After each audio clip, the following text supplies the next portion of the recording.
Ya, Assalamualaikum warahmatullahi wabarakatuh.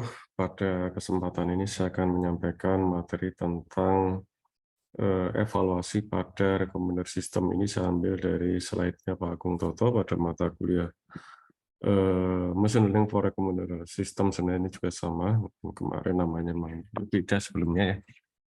Intinya adalah mata kuliah untuk recommender system juga. Ya, oke. Kita sebelumnya sudah membahas tentang kolaboratif filtering, ya.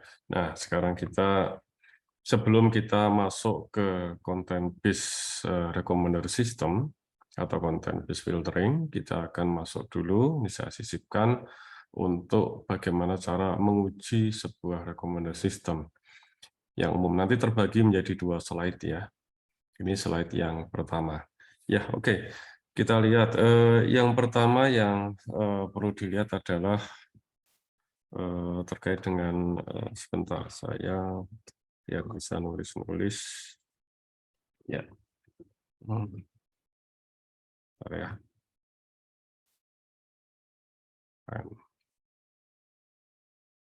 Nah, oke. Jadi yang perlu kita lihat adalah bagaimana pada saat kita mau menguji sebuah recommender system, ini juga sebenarnya berlaku pada semua sistem ya, tidak hanya recommender system. Itu adalah tujuannya. Jadi tujuan dari sistem yang kita buat itu apa. Recommender system pun itu juga banyak tujuannya. Nah, itu ya, ini yang nanti yang sehingga di awal itu kita akan melihat tentang aims, tujuan, dan juga kita akan melihat rating prediction evaluations. Oke. Nah, tentang ini ya tujuan dari evaluasi. Nah, kita mau menguji sebuah rekomendasi sistem, tujuannya untuk apa dulu? Ya, kita lihat 2 hal ya. Dari rekomendasi sistem itu sendiri, itu adalah seperti apa tujuan, artinya output dari rekomendasi sistem itu seperti apa. Selain itu juga tujuannya dalam hal apa? Apakah kita untuk melihat akurasinya, apakah kita mau melihat untuk runtime-nya, ataukah kita akan melihat scalability-nya, atau yang kita lihat adalah kepuasan user dari interaksi yang diberikan kepada recommender system. Nah, ini yang harus dilihat. Memang tidak ada sebuah cara yang artinya satu cara yang dapat menguji untuk semua macam recommender system, tidak ada. Tergantung pada tujuannya. Dan domainnya juga tujuan dari rekomendasi sistem itu sendiri. Ya, tidak ada yang holistik gitu, yang satu untuk semuanya. Tergantung gitu ya. Nah, ini sekarang kita lihat ini ya, untuk memutuskan which algorithm of recommendation system yang mempunyai performansi yang lebih baik, sehingga recommendation system owner itu harus mempertimbangkan recommendation purpose-nya dulu. Tujuan rekomendasinya itu apa? Artinya tujuan dari rekomendasi sistem itu apa dulu sih? Juga nanti apa yang akan diuji gitu ya. Apakah rekomendasi sistem itu bertujuan untuk meningkatkan user click-through, artinya banyaknya klik, ataupun banyaknya user engagement. Artinya user engagement ini artinya lebih banyak interaksi yang dilakukan oleh user yang sudah ada, atau mungkin memaksimalkan profitnya. Nah, ini yang mau dilihat yang mana? Ya, ini rekomendasi. Dilihat dari sisi profit yang dihasilkan oleh rekomendasi sistem itu, ataupun mungkin dari engagement dengan user, atau mungkin juga kemampuan rekomendasi sistem itu untuk merekomendasikan produk yang lebih banyak, misal gitu, atau mempertimbangkan loyalitas dari customer-nya. Nah, banyak hal yang kita pertimbangkan pada saat kita akan menguji sebuah sistem. Dalam hal ini adalah recommender system. Ya, pengujiannya itu ada 2 macam kondisi, itu yang online, jadi pengujian real world situation, jadi pengujiannya saat itu juga, artinya mungkin lewat kuesioner secara online gitu ya, atau mungkin offline, laboratory evaluation, artinya berdasarkan data yang sudah kita dapatkan, baru kita uji di laboratorium. Ya. Nah, kita sekarang melihat setting dari rekomendasi itu. Ada dua macam. Rating prediction, regression, kemudian top end recommendation. Untuk top end recommendation kita nanti akan bahas sebenarnya di video berikutnya. Ya, ini contoh kalau Anda mungkin pengguna Android ya, ada Android itu ya. Kebetulan saya pakai iPhone, Google Play ya, Google Play. Nah, ini juga sebenarnya dia adalah sebuah rekomendasi sistem di mana dia merekomendasikan kepada Anda aplikasi-aplikasi yang ada di dalam Google Play gitu ya. Oke. Nah, ini nanti ada yang diistilahkan regression ya. Kenapa disebut regression nanti akan saya sampaikan. Nah, dalam kita melakukan setting untuk rating prediction, nah kita akan melihat yang pertama ya, rating prediction. Kita harus mempertimbangkan implicit maupun explicit feedback. Jadi ini yang merepresentasikan user preference terhadap item. Dulu sudah kita bahas tentang feedback yang implisit maupun feedback eksplisit, atau rating yang implisit maupun rating yang eksplisit ya. Dulu sudah beberapa kali kita bahas apa itu. Saya kira tidak perlu kita bahas lagi. Kemudian the idea is the recommendation to recommend good item based on good candidate in the good competition. Ya, oke. Jadi ide bagaimana rekomendasi itu dapat merekomendasikan item yang sesuai dengan user. Kemudian rekomendasi sistem algoritma itu perlu untuk mengimprove rating prediction, dalam hal ini adalah yang disebut sebagai akurasi. Ya, oke, ini beberapa hal, nanti kita akan bahas masing-masing di slide berikutnya. Nah, kemudian ada top end recommendation setting ya. Kalau ini kan ini terkait dengan rating prediction. Sebenarnya rating prediction itu sebenarnya ini yang kemarin yang kita bahas ya. Artinya kita atau ada sistem itu merekomendasikan produk itu adalah yang mempunyai rating tinggi. Artinya gini, lebih tinggi rating itu berarti merepresentasikan preferensi yang lebih tinggi dari seorang user kepada item. Gitu ya. Kalau misal ratingnya itu skala 5, katakanlah gini ya, hari ini skala 5 seperti ini, ya berarti semakin tinggi rating, itu berarti user semakin menyukai produk tersebut. Nah, pada dasarnya merekomendasikan item itu adalah kita melakukan prediksi rating. Kemarin kita sudah bahas itu ya, di mana nanti ada user yang belum merating sebuah produk, berarti nanti ratingnya masih kosong.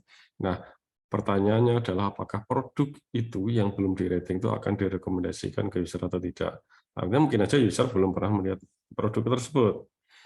Nah, oleh karena itu tugas dari sistem itu adalah memprediksi rating user terhadap item tersebut. Nah, ini idenya adalah di situ sebenarnya rating prediction setting ini. Kemudian ada yang ini top end recommendation setting. Nah, karena kalaupun nanti apa ya, pada saat user itu berinteraksi dengan sistem itu kan artinya kita dihadapkan pada banyak sekali produk. Nah, jika dari hasil prediksi itu banyak sekali produk yang diprediksikan itu ratingnya tinggi, gitu ya. Artinya produk itu direkomendasikan ke user. Nah, tapi kita harus mempertimbangkan ini bahwa misal ya, Ternyata ada 50 ini ya, berdasarkan threshold yang sudah kita tentukan, ternyata ada 50 produk yang harus direkomendasikan. Kalau terlalu banyak produknya, artinya itu justru menjadi tidak berarti. Iya kan? Oh, tolong rekomendasikan ke saya, tetapi yang direkomendasikan itu ada 50 produk. Ya, itu kan akhirnya memang kita harus mempertimbangkan top N-nya. Gitu ya. Nah, ini sistem harus men-select which item are really useful for users. Oleh karena itu, nanti yang disebut most meaningful items itu ada di dalam top of the list. Katakanlah mungkin top N itu misal 10, top 10 yang nilai ratingnya tertinggi, katakanlah gitu. Atau mungkin top 8, mungkin top 5, mungkin saja, gitu ya. Nah, intinya jangan terlalu banyak ya. Kita harus tetapkan N-nya berapa. Berapa N yang ada di dalam jajaran atas gitu ya.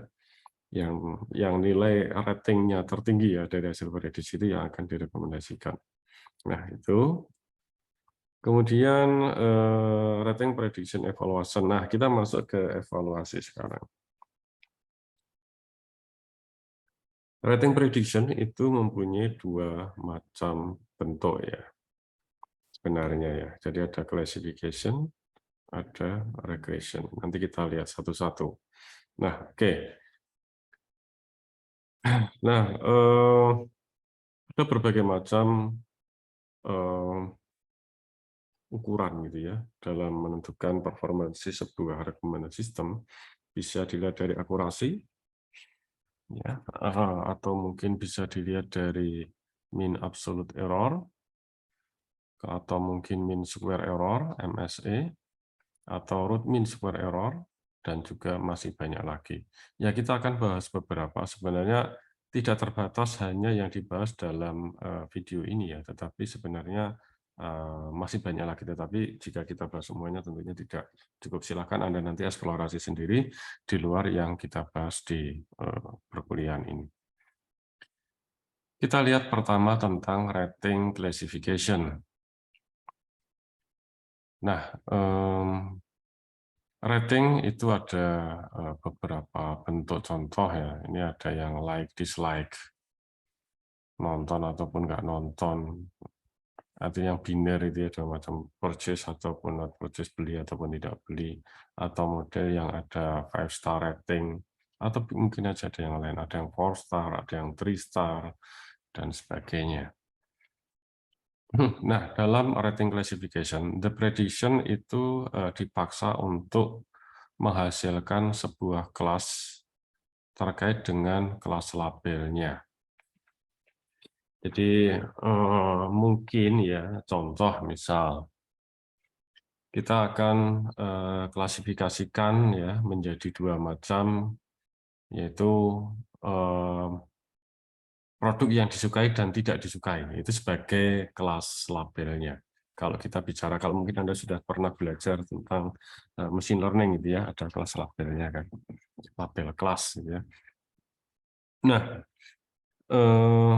mungkin ada ini ya, apa itu namanya, disukai dan tidak disukai. Nah, cuman, however ya, namun ini dapat menimbulkan beberapa difficulty ya. Nah, nanti akan too many items yang apa ya, yang disukai itu menjadi banyak itu, with a large amount of 5 star predicted items. Ini karena berdasarkan pada apa ya, di implementasinya dalam banyak, katakanlah e-commerce gitu ya. Ternyata dari hasil observasi yang ada itu, jika kita lakukan klasifikasi yang disukai dan tidak disukai, nanti akan too many items yang masuk ke dalam kategori yang disukai, karena terdapat banyak ini apa itu namanya, produk yang mendapatkan 5 star. Nah, dengan demikian kita tidak bisa diskreditkan seperti itu gitu ya. Kita kategorikan mana yang kita kelaskan gitu ya. Kita lakukan klasifikasi gitu ya, mana yang suka dan mana yang tidak suka, sehingga rating regression itu dia lebih baik dalam hal recommender system ini ya, yang sedang kita bahas. Oke, mungkin ini agak berbeda dengan pada saat Anda membahas tentang mungkin kalau Anda pernah belajar data mining atau machine learning itu ya. Sama-sama menggunakan machine learning, tapi di sini agak berbeda di sini ya. Oke. Nah, oke, sekarang kita bahas rating regression. Recommender system itu menghasilkan real number.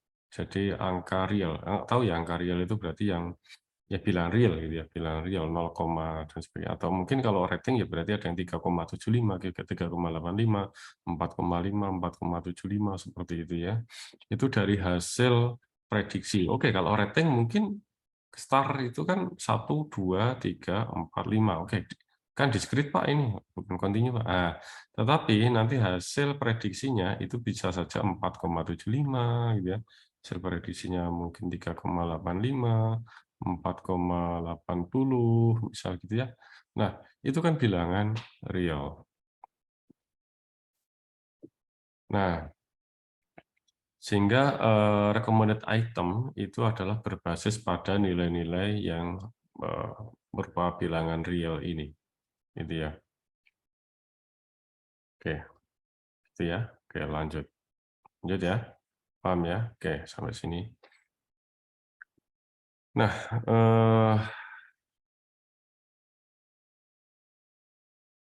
jadi bedanya pada dan klasifikasi itu kan ada kelas label yang discrete itu ya. Nah, di sini jadi ada dua macam ya, saya ulang lagi ya. Ada klasifikasi, ada regresi gitu ya di sini ya. Oke, tadi yang ini ya. Klasifikasi, ada regresi. Kalau klasifikasi itu kan discrete gitu ya. Nah, itu nggak bisa. Nanti ada yang nggak apa ya, kalau kita klasifikasi menjadi tidak seimbang seperti itu ya. Nah, sehingga di sini rating regression itu lebih memungkinkan dalam hal ini. Nah, kemarin Anda harus tahu bahwa dalam rating regression itu dia menghasilkan bilangan real gitu ya. Ya, dari hasil apa itu namanya untuk rekomendasinya. Anda tahu bahwa sebuah regresi pada saat Anda dulu belajar statistik itu kan domainnya adalah bilangan real kan.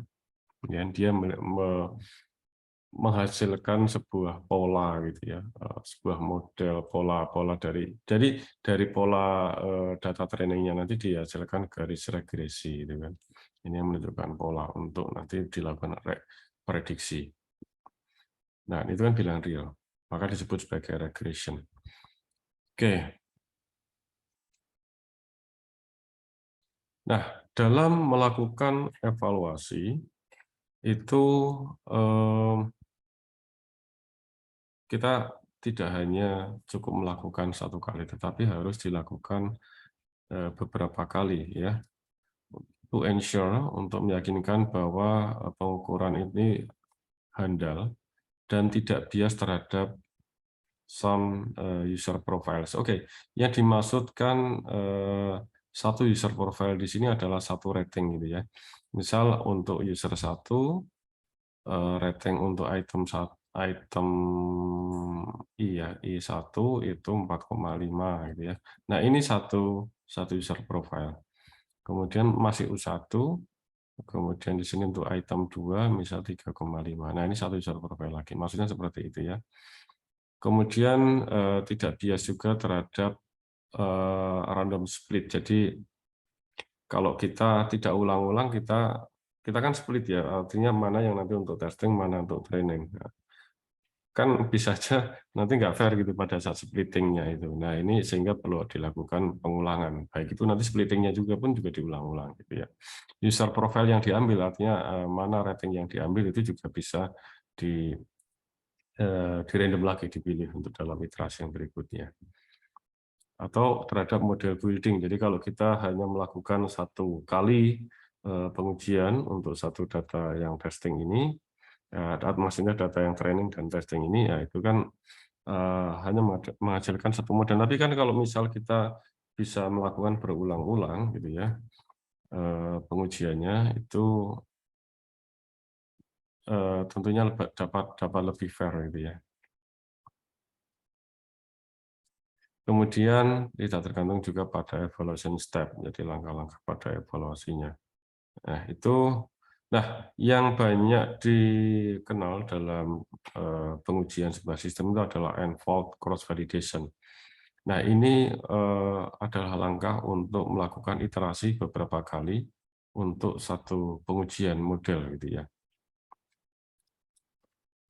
Ya, oke. Jadi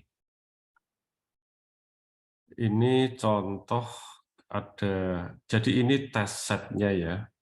Test setnya itu dia ada 10. Sebenarnya mungkin saja dalam data itu ini kan satu user. Satu user itu bisa saja ada lebih dari ini ya, cuman yang nanti yang akan kita libatkan untuk N-fold cross validation itu yang di sini. Jadi stratified random selection technique ya. Ini seandainya kita pilih 5 ya di sini, ini 10. Berarti nanti kita pilih n disjunct fraction ya, jadi fraksi yang berbeda of the user profile yang berukuran 1/n. Jadi ini 1/5 yang repeated, jadi yang secara berulang dipilih dari sini gitu ya. Jadi misal ini ada 10, berarti nanti dipilih 2/10 kan 1/5-nya, jadi diambil 2 untuk setiap iterasinya, ambil 2 sampai 5 kali kan, berarti seperti itu ya. Nah, misal di sini ya, yang diambil sebagai test set yang pertama adalah ini ya. Jadi yang ini maksudnya, data yang ini. Mana tadi? Ini, aduh, pencet. Bentar. Ini harus di ini ya. Kepencet Wacom-nya. Bentar. Masih ada coret-coretnya. Ya, oke. Sebentar. Ini kenapa ya? Ini saya Wacom pinjaman jadi agak Wacom saya ada setting yang berbeda ini. Jadi yang ya dan ini tadi coret-coret jadi banyak sekali coret-coretannya. Sebentar, ini bisa dihapus nggak ya? Bisa.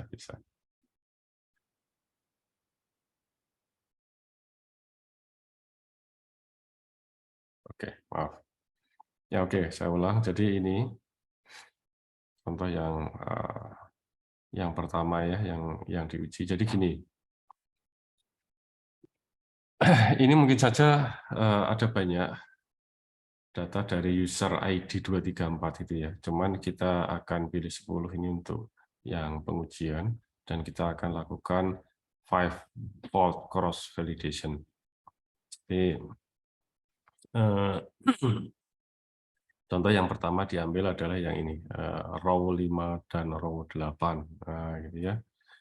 Jadi kenapa yang diambil 2 ya? Karena 5 ya. 5 ini karena berarti ini 1/5 ini ya, apa itu namanya, kalau 5 ini setiap tahapan itu diambil 1/5, kalau ada 10 berarti diambil 2 kan, artinya 2/10. Nah, seperti itu. Namun nah ini nanti ada sebanyak 5 kali nanti. Jadi ini pada tes yang pertama, ini sebagai data ujinya ya, artinya nanti ini sebenarnya ada ratingnya, tetapi ini kita sembunyikan dan nanti kita uji dari hasil prediksinya sejauh mana selisihnya. Kemudian yang kedua gitu dan seterusnya. Nah, ini sebagai gambaran ya. Percobaan pertama itu diambil ini 2/5-nya gitu ya, diambil dua data. Nah, yang lain menjadi data trainingnya. Kemudian percobaan 2 diambil lagi 2/5 gitu ya, yang lain sebagai data trainingnya. Percobaan ketiga diambil lagi 2/5, artinya diambil kok 2/5 maaf, 2/10. 2/10 ya, 1/5 kan karena 5-fold cross validation. Jadi diambil 2 dari 10, yang lain sebagai training.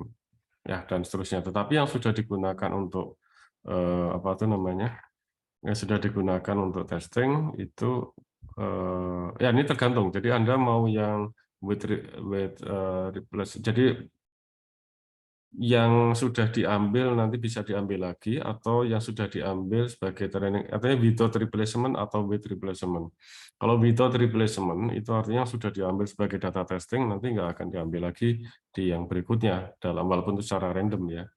Itu yang without replacement. Tapi kalau dengan with replacement, kalau nanti sudah diambil tetap diambil, ditaruh lagi nanti untuk bisa dipilih lagi. Ya, tergantung kebijakannya seperti apa. Oke, seperti itu. Nah, ya, ini 5 kali akhirnya. Ini 5 kali. Ya kan diambil 2, 2, 2. Kalau n-fold cross validation. Nah, ada juga yang ini sebagai satu gitu ya, bisa aja ini. Ya, 10-10-nya diambil, ini namanya leave one out gitu ya. Which n is equal to the total number of user profile. Ada yang cara seperti itu, tapi ini berarti n-fold cross validation-nya ya berarti ya n itu ya diambil semuanya, 10 gitu, diambil seluruhnya. Tapi ya nanti menjadi tidak ada pengulangan, jadi ada bias gitu ya. Oke, nah sekarang bagaimana untuk mengukur sebentar ini saya ada ya. Sekarang bagaimana cara untuk mengukur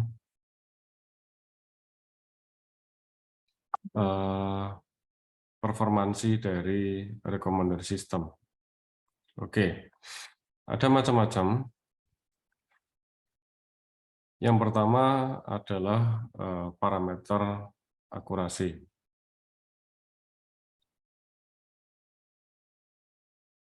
Oke, nah parameter akurasi ini adalah gini ya.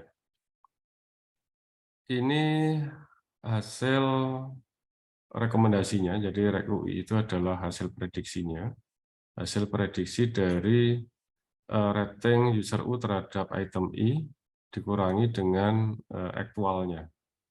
Ini ya, yang aktualnya ya, real value-nya. Ini yang, nah ini dia harga mutlak. Nah ini akan dilakukan untuk semua I yang ada di dalam test set U. Ya, oke, yang test set U yang ada di sini. Ini tadi test set ya, yang ada di sini. Nah, oke. Jadi kalau tadi diambil secara apa itu namanya n-fold cross validation, berarti test setnya itu per 2 kan, diambil 2 gitu ya.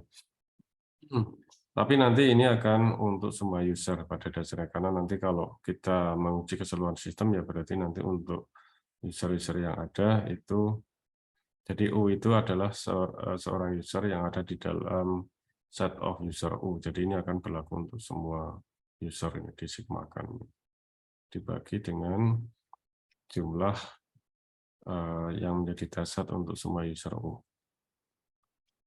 Nah, ini dikalikan dengan 100%.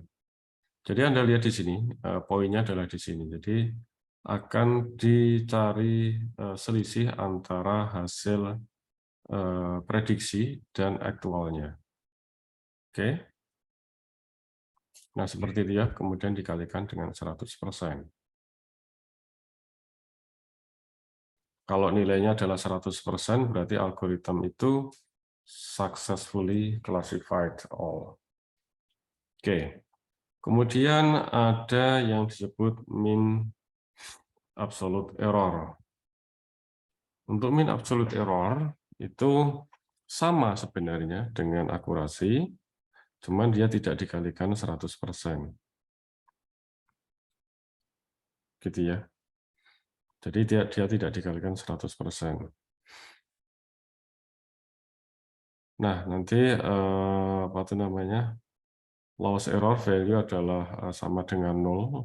Ya, ini kalau misal ya ini enggak apa itu namanya? Sebentar, lowest error value ini kalau ini nilainya 0, artinya kalau 0 itu bagus ya, artinya selisihnya tuh 0 kan berarti sini sesuai. Nah, akurasi nanti akan nilainya ya 1 gitu ya. Kalau ini 0 kan, berarti kan antara aktual dan hasil prediksinya itu sama. My is not good indikator karena ini semua deviasinya dibobotkan secara sama ya. Ya ini karena nanti dibagi dengan ini ya, sama ada satu ujar karena nggak ada pembobotan di sini. Tetapi memang MAE itu sampai saat ini masih sering digunakan. Bahkan yang paling banyak digunakan untuk sebagai metrik pengukuran performansi dari sebuah recommender system. Paling banyak memang MAE. Kemudian ada MSE, ini saya tambahkan karena di rumus aslinya itu ada yang kurang ini ya. Ini mirip-mirip di sini, cuma ini harga mutlak. Kalau di sini namanya juga square error ya, di sini adalah kuadrat. Ini kenapa di harga mutlakan sih? Supaya kalau ini mau dibolak-balik, mau artinya mana yang misal hasilnya minus itu tetap aja menjadi plus kan? Karena yang kita pertimbangkan adalah jaraknya. Ya. Mana ini lebih kecil terus ini lebih besar atau ini lebih kecil di sini lebih besar kan tetap aja sama saja yang kita pertimbangkan adalah jaraknya. Nah, kalau di sini bukan harga mutlak tapi dikuadratkan. Ini juga sama, artinya tidak ada hasil yang negatif bahwa ini sini lebih kecil, misalnya lebih besar atau yang di sini lebih kecil maupun sana lebih besar, kalau dikuadratkan sama saja. Ya. Jadi seperti itu. Kemudian ada normalized mean square error. Nah, ini maksudnya bagaimana? Jadi kalau mean square error, ya, ini ya, yang bersamaan ini kan sangat tergantung pada skala dari ini ratingnya, gitu ya. Mungkin ada satu sistem yang ratingnya sampai 7, mungkin ada sistem yang ratingnya sampai 5, mungkin ada yang ratingnya cuma sampai 3. Ini tentu akan mempengaruhi. Lebih banyak ratingnya tentu akan lebih smooth gitu ya. Kalau lebih sedikit ratingnya kan otomatis ya dia lebih rigid gitu ya. Nah, sehingga di sini ada normalisasi di mana ini dibagi dengan Rmax kurangi Rmin-nya. Jadi maksimum rating maupun ini Rmin ya, ini salah tulis ini. Rmin, minimum rating observed in the dataset. Oke ya, gitu ya. Jadi ini nanti dapat diperbandingkan antar dataset gitu ya. Karena kalau nggak dinormalisasi ya mungkin nggak fair tadi ya. Jadi ada yang apa ya artinya itu range value untuk apa itu namanya untuk ratingnya kan bisa berbeda-beda. Katakanlah gini ya, Celsius dan Fahrenheit katakanlah sama-sama 100 derajat, tapi kan 100 derajat Celsius beda dengan 100 derajat Fahrenheit kan, sehingga perlu ada normalisasi. Itu contoh, karena ada perbedaan skalanya. Kemudian ada root mean square error. Ini karena dia ada bentuk akar gitu ya. Nah, ini contoh misal RMSE tadi. Nah, ini adalah akarnya. Sebenarnya dari sini ini sama rumusnya. Cuman di sini nanti diakarkan seperti itu. Itu yang disebut sebagai RMSE. Okay, RMSE will amplify the performance when its value is less than 1. Ya, akan memperkuat performansi jika apa itu namanya nilainya kurang dari 1. Karena kalau misal apa ya, misal kan akal dari 0,1 dengan akar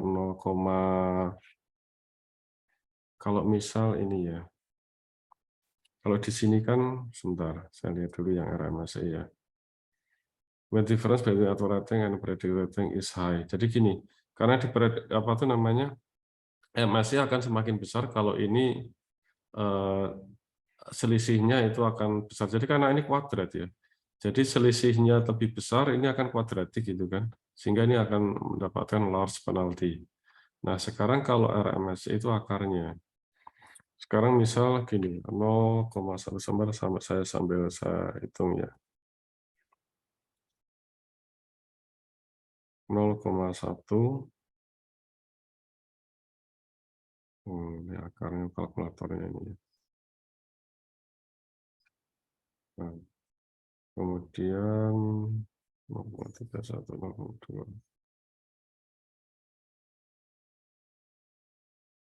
Ya, jadi semakin kecil, bentar, ini akar dari 0,1, ini contoh ya untuk bilangan ini, 0,1 diakarkan itu adalah 0,32, sementara 0,2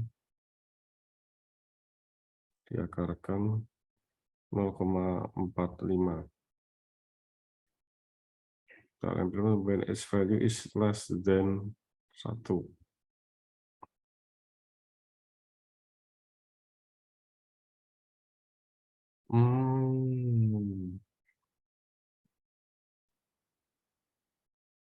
Ya, sebentar ini saya lagi membuktikan dulu ya. 0,45.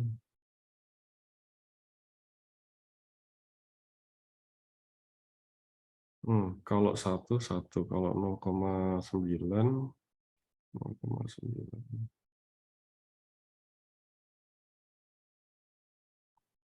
Oh iya. Jadi kalau misal gini, kurang dari 1, misal 0,9, ini diakarkan masih 0,95. Kalau misal 0,98,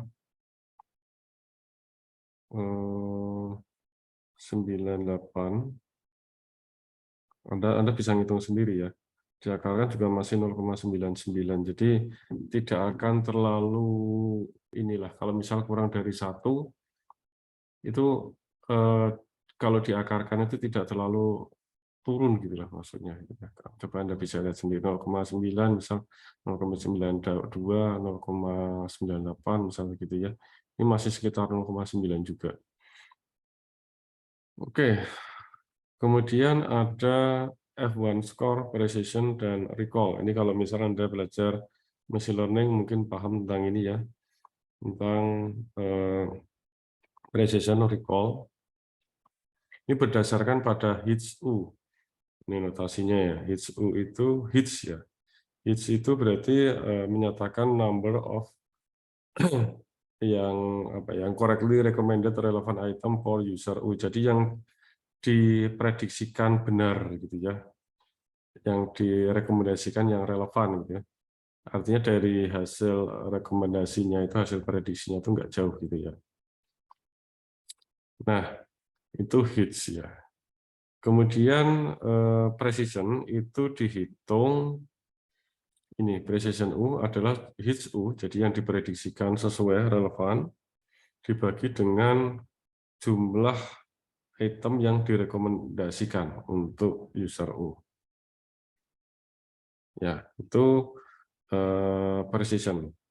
Sementara itu recall, itu adalah hits U tadi, tetapi dibagi terhadap test size-nya yang data training, data testingnya itu berapa.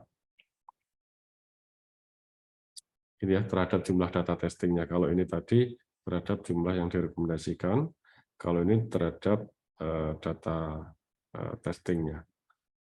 Nah, misal kita lihat di sini, assume that a recommender computes the following item rating table from user ya 2, 3, 4.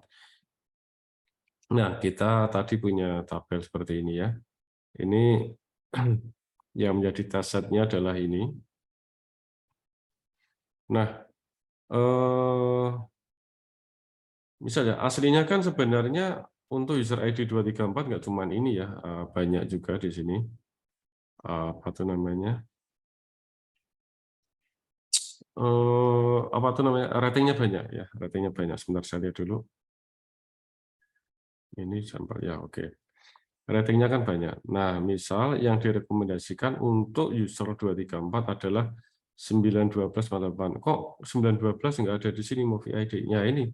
Karena kan aslinya kan banyak, cuman yang untuk keperluan testing itu adalah yang di sini gitu ya. Ya, tadi yang kalau kita lihat enfold cross validation contohnya ini ya. 912 itu yang direkomendasikan adalah item 912, hasilnya adalah 4,8, kemudian item 47 hasil apa itu namanya prediksi ratingnya atau misal ya ini yang diprediksikan ratingnya 4,5 dan seterusnya. Nah, yang ada di sini yang ditebelin 539 ya. Ini ratingnya di hasil prediksi adalah 4,1 dan seterusnya. 719 hasil prediksinya, ini 5 hasil prediksinya 3,8. Nah, misal seperti itu ya. Ini yang direkomendasikan ke 234. Nah, ya kita kembali lagi ke sini. Nah, misal itu di ranking ya, ini di ranking berdasarkan nilai ininya ya, nilai hasil prediksi ratingnya. If the recommendation set is based on top 3 rank rating, kalau misal top 3 ya, karena tadi kan top N. Kalau misal top 3 itu kan berarti 1, 2, 3. Nah, ini berarti nilai precision maupun recall-nya 0 gitu ya. Tapi kalau top 5, misalnya ya ini top 5 gitu ya. 1, 2, 3, 4, 5. Nah, ini berarti bisa masuk. Nah, ini misalnya top 5 highest rank. Ini berarti nilai precision-nya adalah karena ada 1 di sini. Satu yang ada di test set-nya ini ya, yang ada di test set karena yang kita perhatikan yang untuk data testing-nya ini. Tapi kan ini yang kalau apa itu namanya, kalau data yang sesungguhnya data set-nya kan banyak gitu ya. Nah, teman testingnya ada di sini, kita fokus di sini. Nah, itu ada 1 kan, berarti ini 1/5. 1 terhadap yang direkomendasikan berapa? 5 kan gitu. Kalau precision kan pembaginya adalah jumlah produk yang direkomendasikan. Nah, oke. Terus masih jika top 5 ya. Kalau kita lihat dari recall, berarti 1 terhadap test set-nya itu kan tadi diambil 22 untuk setiap apa? Enfold cross validation tadi setiap apa itu fraksinya itu. Jadi dia per 2. Kan gini ya. Ini kan rumusnya dibagi test set-nya 2. Ya, ini untuk satu fraksi ya, untuk satu fraksi. Per 2. Oke. Gitu ya. Oke, saya kira itu yang saya sampaikan. Ini maksudnya bukan untuk video selanjutnya ada, maksudnya ini yang video pertama untuk top end evaluation dan